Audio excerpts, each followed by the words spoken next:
Вы знали о том, что он задумал? Нет, И вы утверждаете, что он ни разу не заговорил с вами о побеге? никогда. Он не разбирается в политике. Все в танце.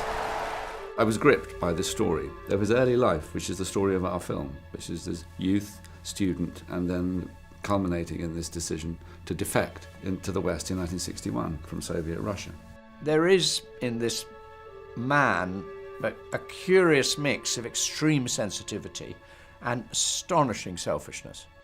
I think unless you represent the selfishness, you're not really telling the story of Nureyev. It was also his unashamed sensuality on the stage. There was a danger to him. Even when he portrayed the most traditional classical roles, you know, he was a prince, but there was always a danger, there was always an edge. He started to work with the Royal Ballet when I was a soloist. In spite of the fact that he very often cancelled rehearsals, he loved to be spontaneous. So he would suggest in the wings just before you made an entrance that something perhaps tonight could be done a little differently. And you had to just ride with it.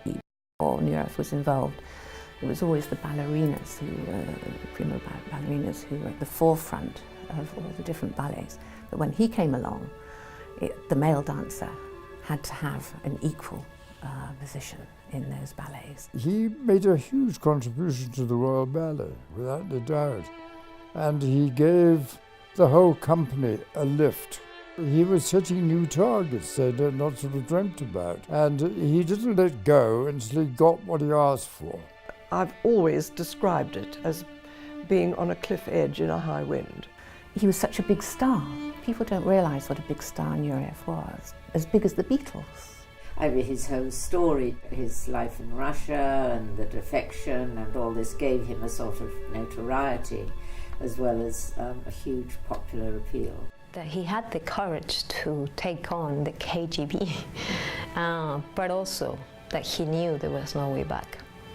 And when you think about the importance of the relationship he had with his family, with his mother, and that he felt he had to give that up to be a free man and to be the artist he knew he could be.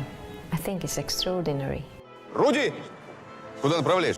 I remember him mentioning it once. I'm being followed, I'm always being followed. They know everywhere I go.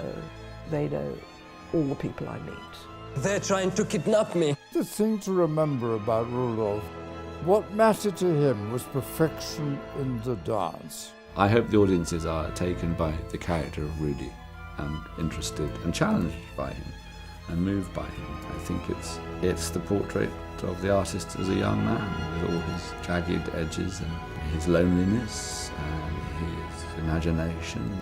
But it's youth looking to realise itself.